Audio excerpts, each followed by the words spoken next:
This program is presented by University of California Television. Like what you learn? Visit our website or follow us on Facebook and Twitter to keep up with the latest UCTV programs.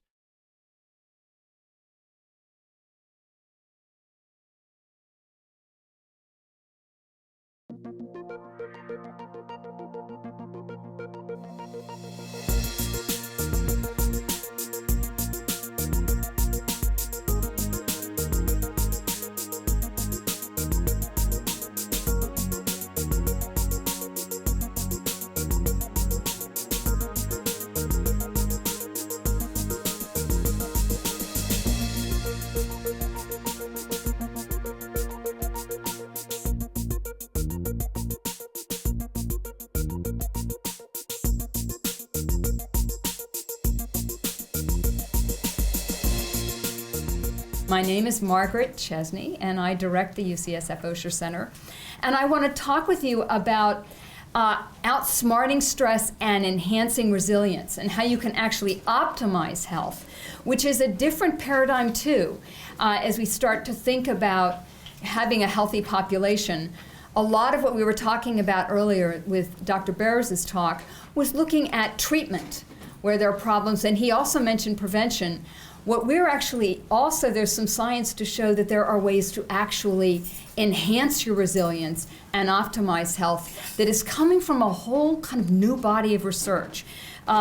So what I'm going to do is try to make the case here with a number of points and do this relatively quickly. One, I'm going to highlight that there are pathways by which positive emotions influence our health and well-being. And that these positive emotions are not the inverse of negative emotions, which is what people used to think. It was like you heard Dr. Barrows discuss depression, for example, and maybe is positive emotion the opposite of being depressed? And I'll talk about that because we were very surprised to see that they're not necessarily opposites. They occur in parallel. If this is something that might be valuable for us, is there a way to actually increase it or maintain it? Can you get people to be more positive and have health effects that can be sustained over time? So could learning this actually become a treatment? And then I will close with tools you can use. You've already had some mindfulness meditation, and I'll give you some other tools that kind of package that and add some other elements to it. So that's what we're going to do real quickly. So I'm going to make this case that there are pathways by which positive emotions influence our health. To go into this area, as my colleague Susan Folkman and I did some years ago, we were stunned to find so little evidence of this, that most of psychology and medicine have focused on the negative aspects of negative emotions and how they affect our health. So I'm going to quickly go through some of that science, and then we'll come back and walk through the evidence for positive. It's interesting that the very earliest part of medicine evolved in this search for eliminating disease from the individual. That was the early form of medicine. And the earliest attempts were to repel spirits or shamans with rituals. And then there was the idea of let's have elixirs and potions that would be, the alchemists would put together to get rid of these evil spirits, expelling this negativity that was there. And even Hippocrates talked about the four humors, that many diseases were thought to result from negative emotions. And Hippocrates was actually right. And he thought that these might be somehow associated with imbalances between the four humors and bodily fluids. And you can flash from Hippocrates right to San Francisco to the 1970s when Friedman and Rosamond at the Harold Brun Institute, which is still there, the awning right there in the old Hellman building at Mount Zion that says Harold Brun Institute. When I actually first met Ray Rosamond, I walked through. I'm now at Mount Zion, but I walked through that awning. And I'll never forget that day. I was young, I just finished my degree, and I had bought Type A Behavior in Your Heart, the book that they wrote at, you know when you sometimes go by bookstores, they have a table out, any book for $1? And I bought this book. I was so poor, but I bought my own original copy of that book. You know, and at that time, I thought anybody who'd written a book was probably dead. So when I was fortunate enough, I came out to the West Coast and I came to Stanford, and I was working on job stress and heart disease, the first study I was involved with. And they said they're going to go up and meet Ray Roseman, and I was, what? He's here?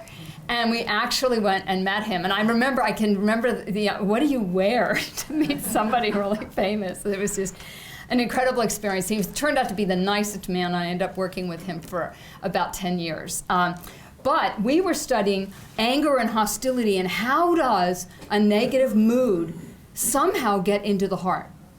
And it was intriguing. What was it about this coronary prone behavior pattern? And so that led in the 70s and 80s to an incredible focus on stress and negative affect and how that affects our health. And it's just constantly in the I think in our media, and you see it everywhere. There have now been these incredible studies that have been done, that just years of documentation that stress and particularly anger are coronary prone and have adverse effects on our health. One of the biggest studies that was actually led by someone who wasn't so convinced about this was a huge study worldwide. Now that we can, with computers and technology, and this study, they looked at 52 countries, including the United States, and they looked at people who'd had MIs versus controls, and they were just trying to see around the world what are the risk factors. And they included in their study psychosocial stress, and they had questions about stress at work, stress at home, financial stress, and life events. They found out that if people reported these stressors, they had increased, that was 4 times, those 4 factors were so dominant in the group that had heart disease. And I'll show you some of the evidence on this. What was interesting is hyperlipidemia worldwide was the #1 risk factor. But then the #2, ahead of hypertension, ahead of many of the others you would expect, was this psychosocial element. And that really stunned people that it's actually worldwide. So I'm going to hit on some of the data. If people reported they had work stress, and this is India, China, all over the world, they would have, aggregating everyone together, people who said they reported that several times a day. Those people had 1.3 relative risk, so it's an increased relative risk of being in the heart group versus the controls. Men, it was a little higher than women, but the 1.38 is men and women combined. People who reported that they feel that they're permanently under stress, those individuals, it was doubling the risk. A little bit higher for males. And I can't break all this down, we'll never get through. But if you have any questions about any slides, check with Mary, who's left the room for a moment, or you can just go to the Osher Center and you can click on that, ask a question, it will go to Mary, who was wearing the pink sweater, and we'll get the answer to you. General stress in general, if people reported they just had either work or home combined, again, relative risk increased. If people said it was permanent, doubles your risk worldwide, and they were adjusting for other risk factors. What about a study on women? We knew that heart disease was a risk factor for men, and all of the Western Collaborative Group study that Roseman and Friedman did here in the Bay Area, they only studied men. So it was important to come along and say, well, is this an issue for women? And this is a study, the Stockholm Female Coronary Risk Project. They looked at women who had already had either an acute MI or unstable angina, and then they followed them to see if they would have a recurrence for 4.8 years. And they had women that were married or living with someone, and they had women who were working outside the home were involved. They found that marital stress for women increased risk 3-fold in Stockholm. This is in Sweden. Work stress for women, and this is kind of interesting because work stress actually doesn't carry as much of a heart disease risk, but some of that may be due to the fact that when women, if it's that stressful, sometimes women have an option to opt out or work part-time. But marital stress, at least for women in Sweden, really, really had a significant impact on women's lives. And the problem, too, is that when women have a heart attack and come home, they often go right back into their women's roles that they've had all along, so that women's rehabilitation is an area where we really need to focus. So I'm going to move through quickly. Stress isn't always bad. there is eustress. And this is, what is it? Sometimes, when you watching the Academy Awards, which I love to do, because, why wouldn't you want to see people having the happiest moment of their entire lives? No one ever has a heart attack from that. Why is that? This is because you perceive the stress. It's exciting, but it doesn't exceed your ability to cope. The definition of stress that we kind of think about as negative is when there's more challenge, more conflict, more challenge to your system than a person can cope with. And it's bad stress is when you really perceive a threat. It's exceeding your resources to cope. And what we're seeing right now are people who get a pink slip. This is a major not positive stressor for most people. It exceeds their ability. There's a tremendous amount of anxiety, layoffs. This is what's happening. Here's another one that was very potent for all of us over a week ago. You saw people incredibly under stress, including the physicians. I knew physicians who, I just met with them last week, who were at Beth Israel, who are, and Mass General at Boston. They were there. And it exceeded their ability. They did their jobs, but then someone had to come along afterwards and really help them, because it was, especially the people that were in that tent, because they were there, helping people with blisters, and then suddenly, it was just more. Though they're tremendously resilient human beings, but that was eustress, and it impacted all of us because it exceeded our ability. We couldn't understand it. So stress actually then tends to go right into and lead to negative affect, and these definitions are in your notes. You know what anger and depression are, and you can read about those. What I want to go to is, a lot of our research early on was, how does this get into the body? What are the mechanisms by which it leads to disease outcomes? Because if we can understand that, the idea is we could do more to address it. So I'm just some fun studies.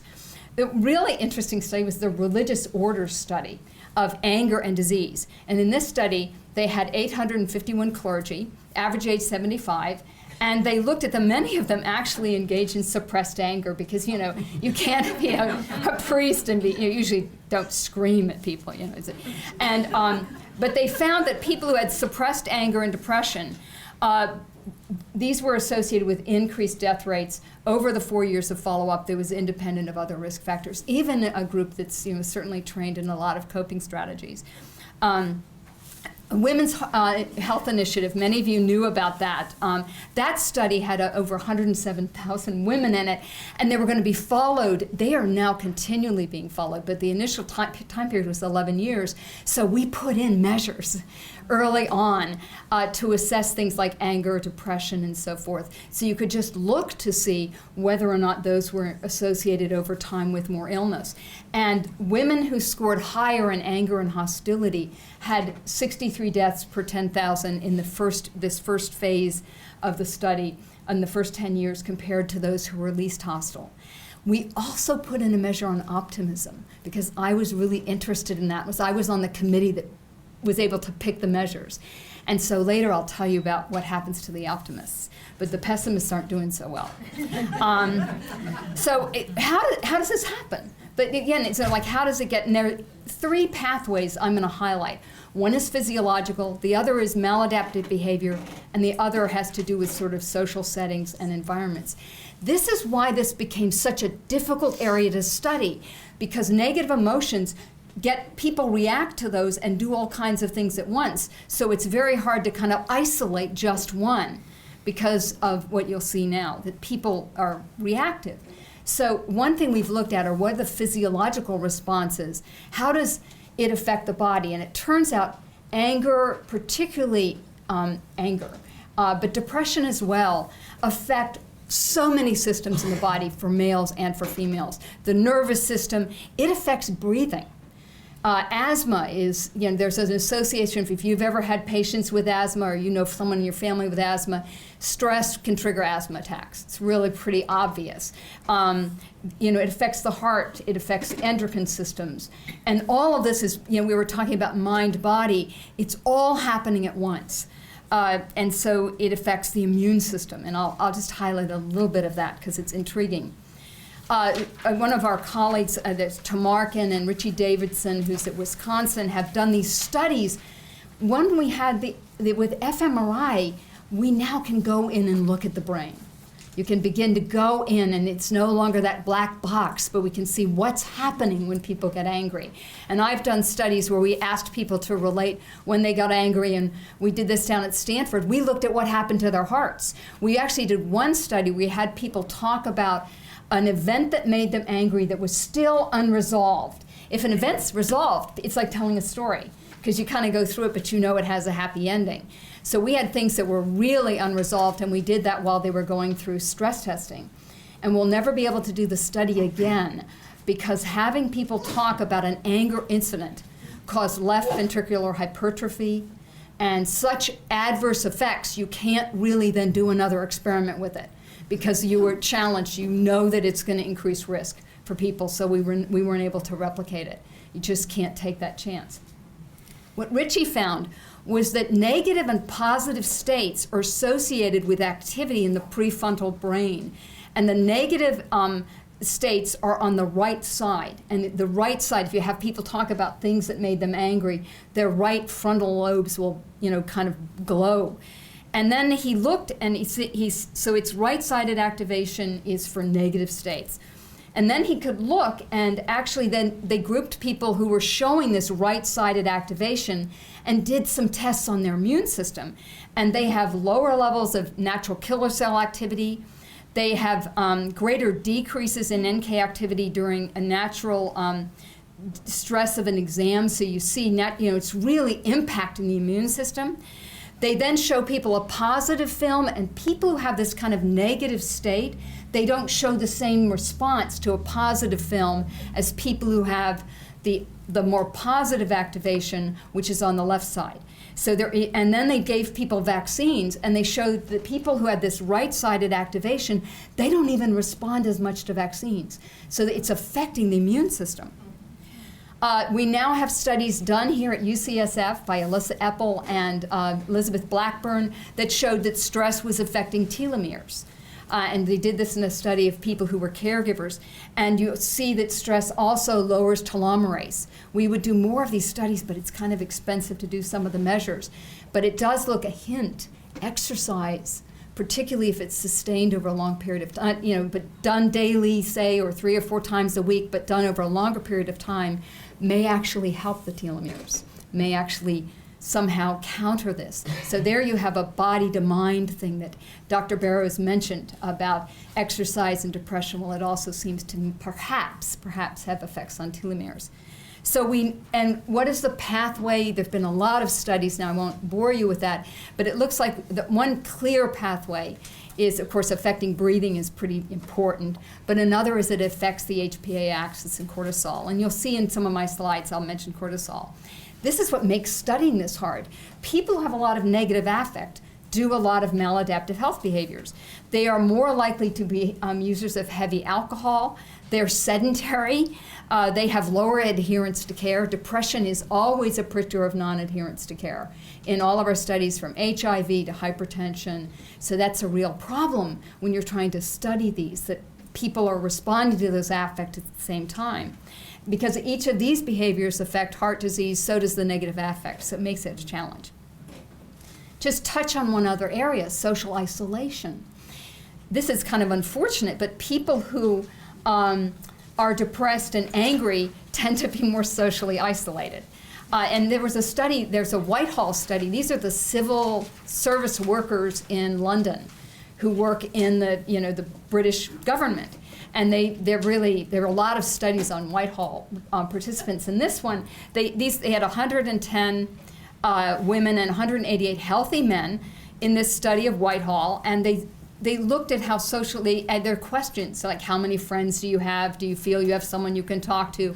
And they looked at those people who were socially isolated, and they had basically higher waking cortisol and greater cortisol output throughout the day that they were able to directly measure. And recall, I just said it was perhaps that HPA axis and elevated cortisol, which may be the pathway. So cortisol is important. This was really interesting because there was also another study that highlighted something about socially isolated people that was done by Redford Williams and his colleagues at Duke. They showed that socially isolated men and women who had coronary artery disease had a threefold likely risk of a recurrent MI if they were socially isolated, if they didn't have a significant other, and they did control for whether or not somebody was present when there was the recurrent MI, that sort of thing. But if people are isolated, it seems to really increase the risk of a recurrent heart event. So I think we're not designed, we didn't evolve to be isolated. And that's a good, it's a good thing because that's something we can do something about.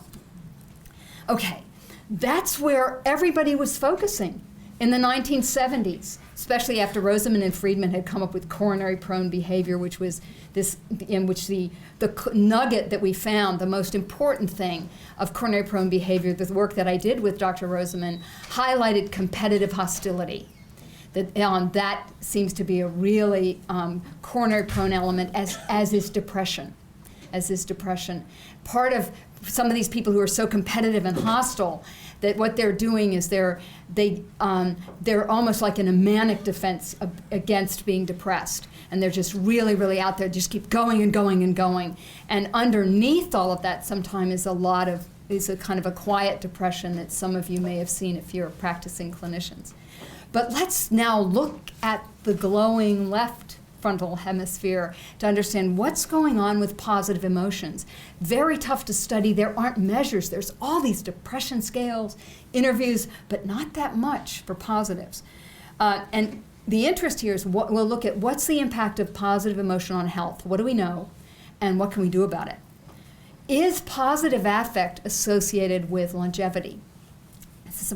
Certainly I did the religious order study. Well, this is the nuns study, just for fun. But there's a lot. I'll show you. There's lots of evidence. But this is one of the first studies that actually caught people's attention. They studied Danner studied 180 Catholic nuns, and these nuns had written autobiographies way back when they were 22 years of age, and now they're in their 90s. But at the time he was studying them, they were between 75 and 95. And he went back and looked at their emotional content, what they wrote when they were only 22.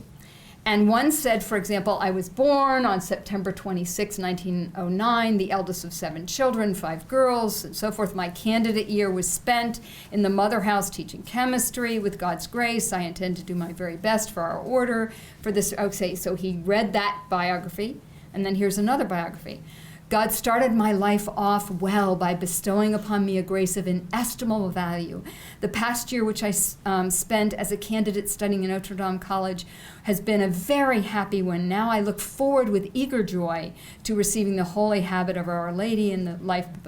So very different. 2 girls writing at age 22, very different stories. And then he looked to see, and he rated them as sort of how much positive affect was in the story. And he found that people who had this positive affect had that this was really protective for mortality, that they actually 6 decades later, they'd written those stories when they're 22, and so they had stories on nuns that had passed away versus nuns that were still alive, and they found that it predicted mortality if they had that positive affect so much earlier.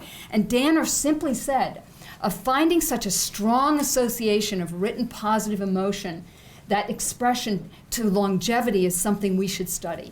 And others started studying it as well. Remember that Women's Health Initiative and that optimism scale that we tucked in at the beginning of that study, not knowing if it was going to mean anything? We found that the optimists, and this is in the first 10 years of following the Women's Health Initiative, and there's going to be now a 15 and 20, but they had 46 deaths per 10,000, the pessimists 64 deaths per 10,000 using an optimism scale. Pretty striking. What's going on?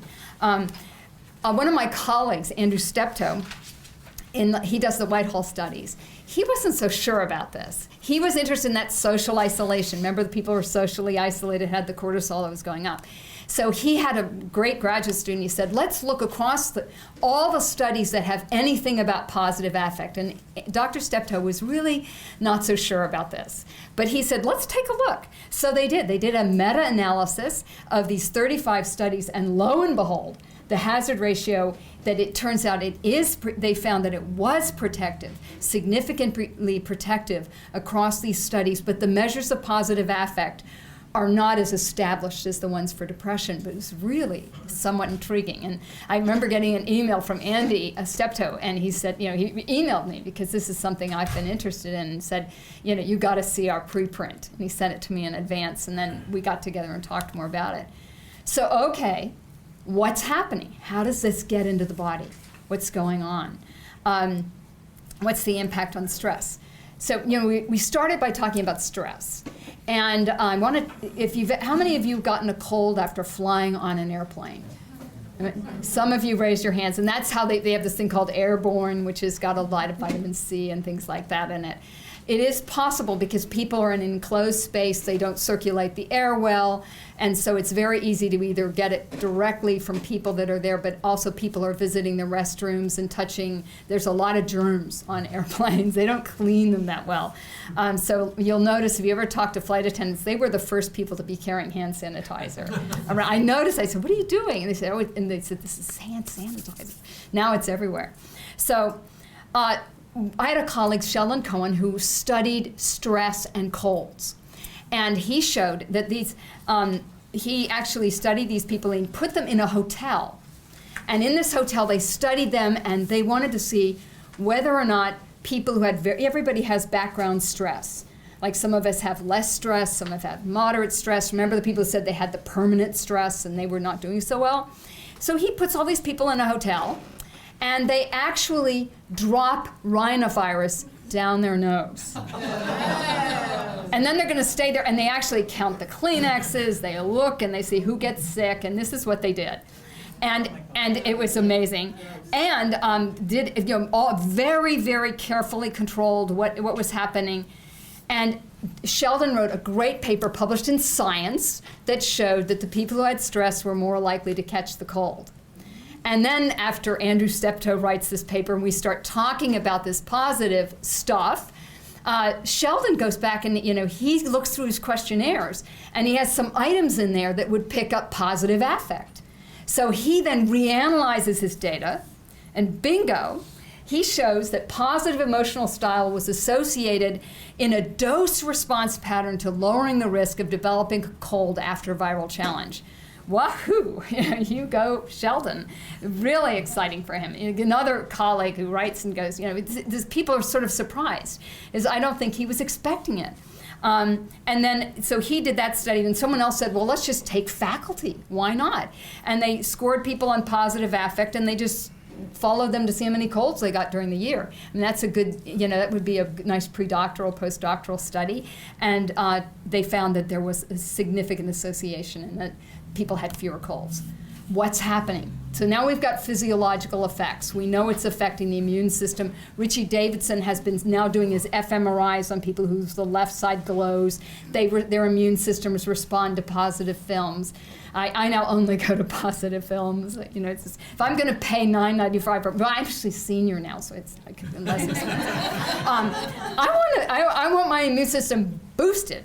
I would advise, do not go to No Country for Old Men or whatever it was. That. My husband said, oh, it's got to be good. It won an Academy Award. Not good. Jaws, I don't know. I'm not so sure it's good to go through all that stress and then have something good at the end. I want positive throughout, So I like things like, Finding Nemo or whatever. That one, that's a little sad, but it comes out good in the end. Anyway, what about health behaviors besides going to positive films? Positive affect people with higher positive affect, unfortunately, are also likely, this is why it's hard to study this, they're more likely to be engaging in physical activity. They have reduced levels of smoking. If they quit, they stay off more. They have reduced alcohol intake. They have healthier diets. So these things are all clustering. But as a clinician or a family member, you can start encouraging that. But this makes it challenging. What about social support? Now, the people that need social support were the isolated people. Unfortunately, that's not how it goes. It turns out that people who report more positive emotions are more likely to receive social support. And that positive affect people are more likely to be able to, they are associated with a higher number of people who provided help. It's like we help the positive people. And so, one of my life my life is to go and find those people that are isolated and have needs and try to bring it to them. But what happens naturally is, when people see people that are, in the store, that person's always angry and frustrated and in a depressed mood, you quickly go down the freezer aisle, and you shouldn't do that. You should go in and say, how are you today? Oh, I'm terrible. You see what happened. But look, it's a beautiful day. Aren't we lucky to live here? Oh, the cost of living is so high.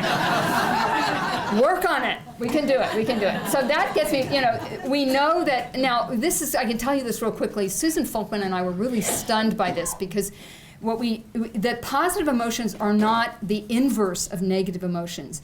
And what we found was that under chronic stress, it was very expected that many individuals will report high levels of negative affect, and we were actually studying bereavement. But what was unexpected is that people, even in the most stressful times, can have some positive affect during those times, that these can co-occur. And in our study that Susan Folkman and I were doing, it's a Susan study, and I was the clinician in that study. They were looking at caregivers of someone who we knew would pass away. This is early on in the AIDS epidemic. And what we found was that people who were caregivers but could also have some positive affect, they became bereaved when their partner died, but their recovery was significantly faster. And so people who had positive affect and also had, we actually talked to them a little bit about the meaning in their lives or spirituality. If people who had that anchoring in their lives were much more able to have, to recover from bereavement.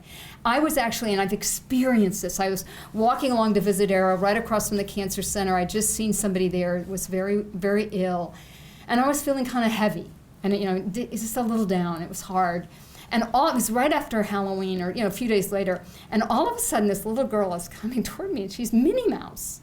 A little Minnie Mouse. This little Minnie Mouse. And she's got the little red and white polka dotted skirt, and it's all fluffy out. And she's got her ears and her parents. And she obviously, it was her Halloween costume. And, little kids, they like their Halloween costume. They want to wear it more. And I just had to it was so cute. And even as I think I could still see all of a sudden this Minnie Mouse is coming toward me, that it was great. And I went right there. Or flowers, or the sunset, we can do both. It didn't erase what I was having. I could just hold both of those, flowers in my hand and put them together. I have a bouquet, and it's just, I can do that. You experience these things. And you actually saw that happening in this recent tragedy that we had with Boston, the stories of heroism and how that made you feel good.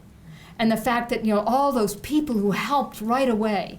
And sort of how you can hear people even talking about that yes, they feel anger, but at the same time, you'll hear people actually just watch the news. It's all there for us, those two co-occurring. So then the question becomes, can we increase these states? What can we do? Can they be increased and maintained?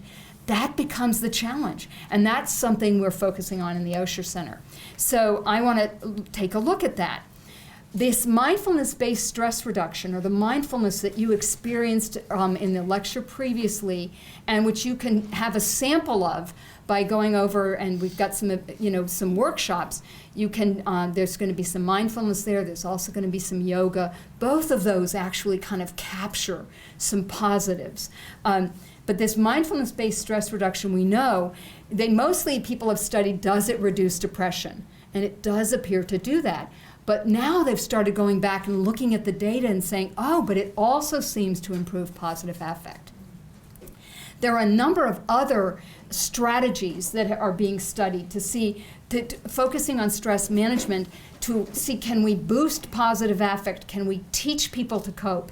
And I want to tell you quickly about coping effectiveness training, which is one of those strategies that we developed here at UCSF and is now being used with breast cancer patients, spinal cord patients in various places around the country and around the world. And this is something that was developed here at UCSF. And the idea is that, we have a lot of stresses in our lives. And in coping effectiveness, if you've ever felt like, boy, I'm feeling really under pressure, what are the things that are really getting to me? And coping effectiveness trainings encourages people to then say, okay, what about this can I do something about? This is like the serenity prayer. What's changeable? What's going on that's changeable that I can fix? I got that IRS letter. Ooh, have you ever noticed they come on Fridays? Why does that? But that's you're going to deal with it. You know, whatever it is, you should deal with it. You can't meditate your way through that one. Okay. But there are other things. Like when we were studying, Susan Folkman and I were studying people with HIV/AIDS. Once you have an HIV diagnosis, you have an HIV diagnosis. Some of us are aging. You know, some of us are aging. We are all aging. You can't do much about that. Might as well celebrate. You know, hey, you know, you've got a choice. But some things are unchangeable, especially if something has happened. Like that's unchangeable. I don't want to do too much on the Boston thing, but when people notice how people who have lost a limb, you know, you can hear them talking about what they're already beginning to make plans and what they're going to do. You know, that they are actually, that has both unchangeable aspects and changeable aspects because of medicine. And so, but there's some things we can't, you know, like things that have occurred in our lives when it's, you know, tragedy, you can't go back and undo that. So there's coping strategies for each of these. For if you can change something, let's train people to be really good problem solvers. Give them communication skills. Harvard negotiating skills is what we taught people with HIV. We taught them how to negotiate with their insurance companies. We gave them the skills of how to talk to people to say, you know, I have HIV, and to really feel okay about that. Those are skills that you can teach people that can reduce the changeable stressors in their lives for things that, and many things kind of shift and go between these two worlds. But then we also, for things that were unchangeable, we taught meditation, that some of you just experienced, imagery, physical activity, and other strategies to enhance well-being. And that becomes, you know, can we teach this positive affect that then goes up and can soften those stressors and teach skills. And so I'm going to teach you, and they're in your notes, we've boiled down what we taught people into breathe. As a way of kind of remembering using each of those letters to trigger something in your notes. I'm going to walk you through the strategies. And then I use this term to remind myself. One, the B, breathe. Breathe. Take a breath. That's one of the best things you can do for stress. And many of you have done that. You go, wait a minute, you can go to the restroom, you know, just sit there quietly for a second. Take a few breaths, just as you experienced this morning, kind of become quiet inside. I talked to a surgeon just a day before yesterday. He talked to me, he's studied meditation. He said when he's doing surgery, he wants to be quiet inside and bring all of his energy to what he's doing. Every movement, be quiet inside so he can focus. I love that picture. I want to be quiet inside. And so breathe, take a breathe, get present, be present. So many of us aren't present. We're thinking about what we have to do next. There's going to be a break. You can go to the bathroom. Be present just a little bit longer here.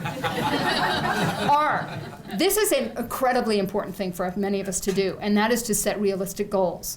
And if I have not got realistic goals for my day and I try to meditate, my mind keeps going right back to what I need to do and makes this list and go, no, I come back to my breath. So it really helps to be more realistic. And be realistic. What can you do this morning? You're going to take some things. You're going to learn some things. That is an incredible goal for the day. And if we become more realistic, what can you do this hour, this day, this week? You don't get to the end of the day and go, oh, which a lot of us academics do. We do a post-mortem at the end of the day and we say, oh, I didn't get anything done. It's terrible, terrible. What did I do? It's a terrible way to go to bed. You know, and so, you know, what you want to do, and I'll close with that, is you'll do much better if you say, I want to make sure I get done today these two things. If I do anything else, it's a good day. So, but you've got to work on this, and we train people to do that. And we can send you some guides on that. So you've got to really be more realistic and then celebrate. Get to the brushing your teeth at the end of the day and go, wait a minute, I did those two things. Good for me. I'm good. You know, hey, yes, oh, good, you know, and celebrate that. This is really important. Everyday events. Notice the positive, the Minnie Mouse is coming toward you. You know, think about eventually this fog layer will blow off and we'll have a phenomenal phenomenal weekend. So you have to notice that. So notice everyday events, the sunset, the flowers, and we've done studies that show if you tell someone else about those events and you share it with someone, that actually can improve your positive aspects or your positive affect. Sometimes you have to notice when things go right. And we often don't do that. Remember I mentioned the IRS thing? You do, and so I'm going to teach you a skill for positive affect. And that is most of the time when you get your mail, you go, nothing from the IRS. Yes, it's a great day. It's a great day. Don't miss it. Colds, we talked about colds. No one seems to have a really bad cold in here.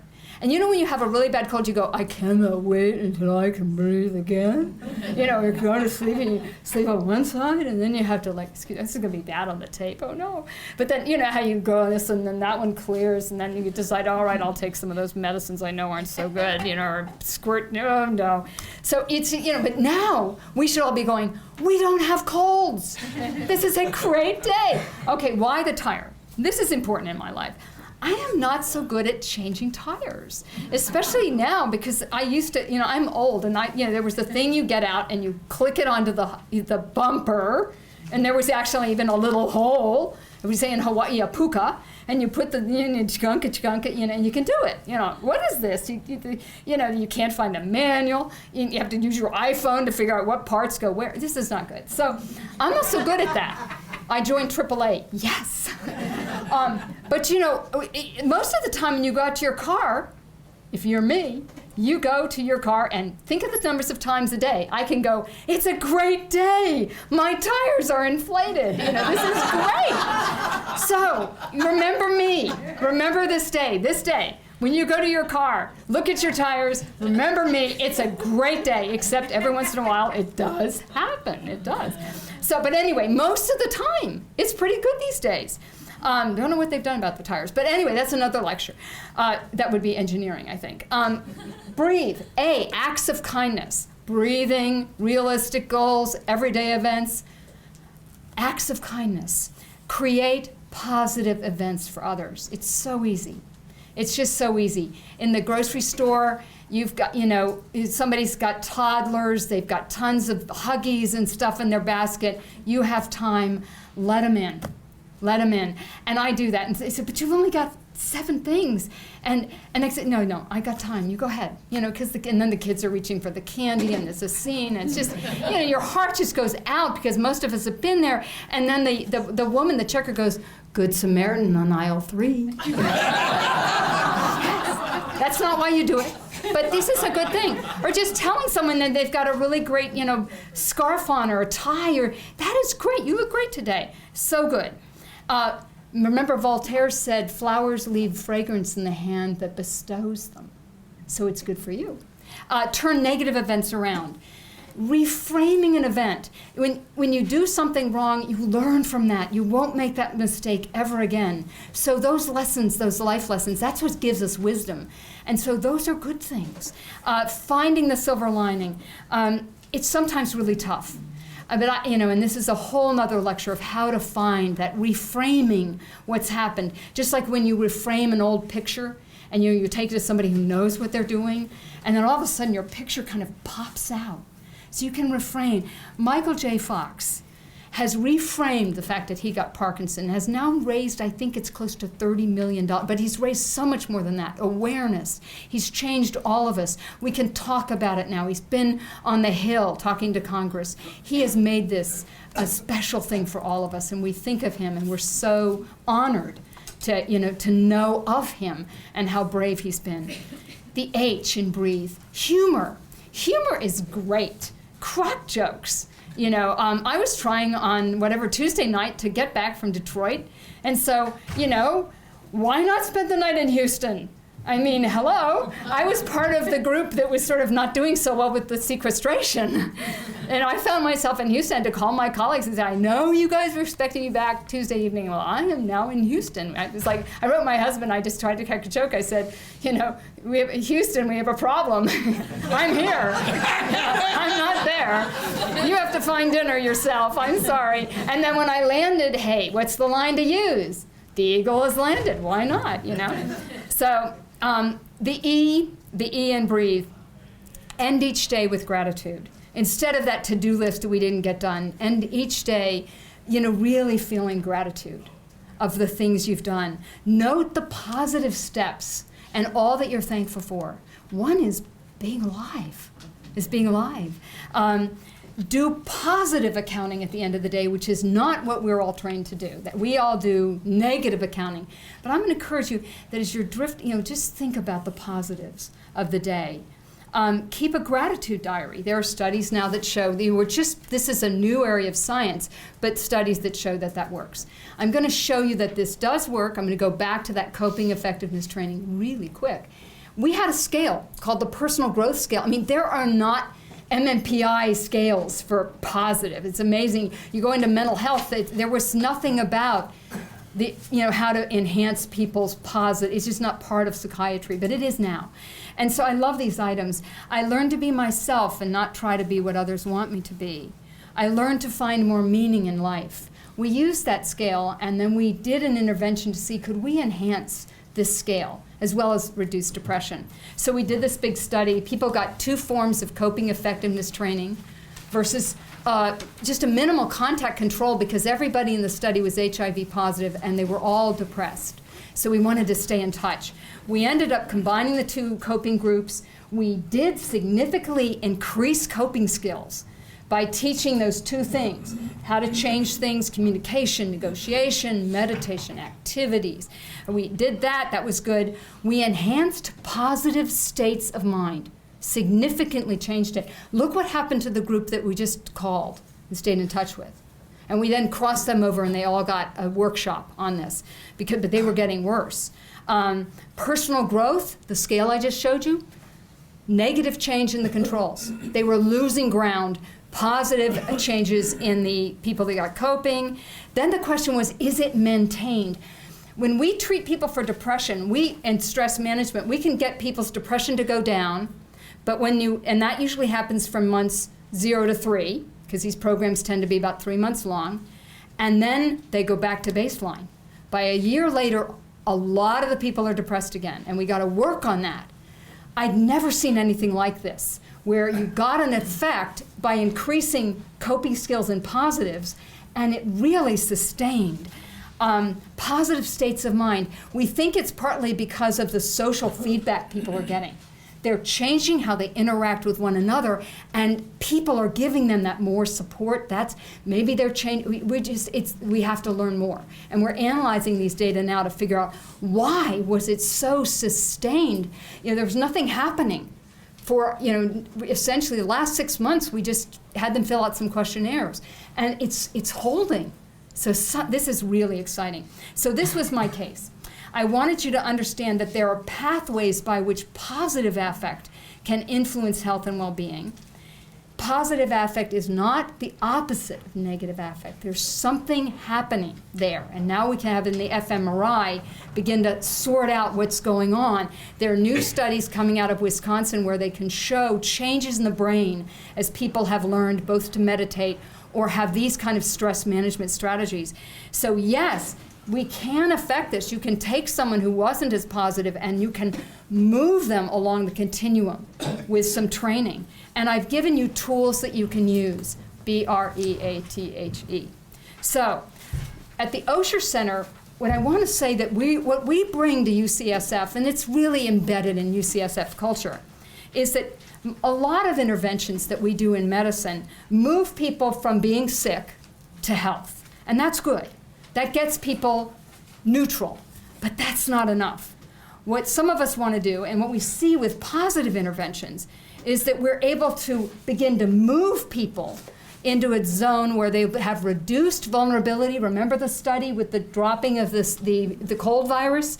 The people with positive affect showed less susceptibility. So, and there's new studies that are all going right now, showing changes in the immune function. We know that if we get people to exercise, we can get more telomere length. So we want to reduce vulnerability to daily stress, and do that with mindfulness-based stress reduction, which you can learn at the Osher Center. Coping effectiveness training, stress management can move people beyond the neutral into the positive. So the question is, should we broaden our agenda in medicine and in health to include and embrace health and wellness. And I think we'd all agree, yes, we should do that. And at the UCSF Osher Center, what we're doing is we want to integrate the most effective strategies to enhance people's ability to age with vitality, outsmart stressors, which now you know how to do with Breathe, increase your positive affect. And you can do these things. The goal of integrative medicine is to set a goal that's beyond returning people to a disease-free life to getting people to really feel well and ready and resilient.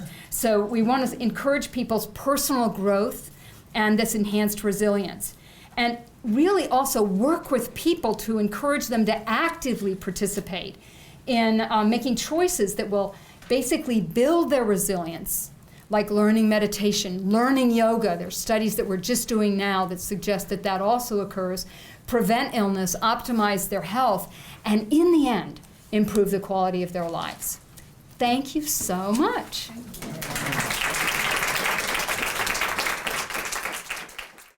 So does anyone have questions or comments, observations? Yes, sir. There's a consortium of academic health centers for integrative medicine throughout the country. And you can just go Google Consortium Integrative Medicine, and it will show all of the 55 current centers. We meet twice a year, and now we're having a conference. It used to be every 3 years, now it's every 2 years. UCSF is very involved in this consortium because we were one of the first original 8.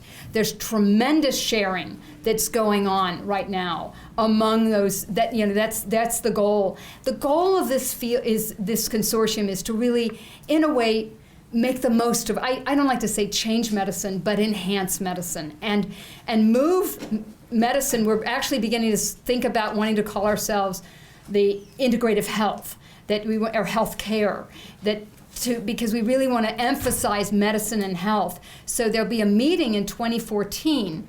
The scientific program director of that meeting, you've met Kevin Barrows, he directs our clinical program.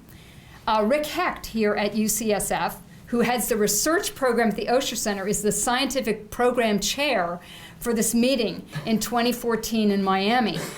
Those meetings began with about 50 people. The meeting we had in Portland in 2012 had over 1,000. 300 of those came from other countries. There's an international group that isn't as big. And so that international group, we've now called our meeting in Miami as international.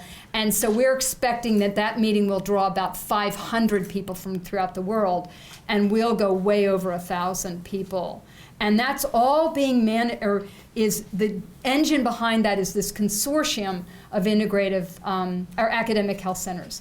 So it's exciting. It's an exciting time. And many of you are UCSF alumni, and if there was ever a campus that was embracing this, treating the whole patient and all of that, many of you had that when you were in your training. A lot of it started here, which is exciting. But it's bubbling up because of public interest. The public wants this. Who's the next head of that consortium? Gavin works with me. I'm the incoming chair for the consortium. I will take that position in January. I'm now the vice chair. It's a labor of love, And Shelley Adler, who is at UCSF, she's the director of our educational program. She is actually the co-chair of all the education because they're changing curriculum all over the country now to bring on courses in integrative medicine, both required courses and I just went to Northwestern. They have They've embedded some integrative medicine in their major classes, and they have one elective. UCSF has 28 hours in the regular curriculum and then this list of electives. So we actually have more hours than others, but what we're doing is sharing our curriculum. And it's all interprofessional now because integrative medicine is about team care that you have. And who do you think should really head up that team? Who makes the decisions about his or her own health? The patient.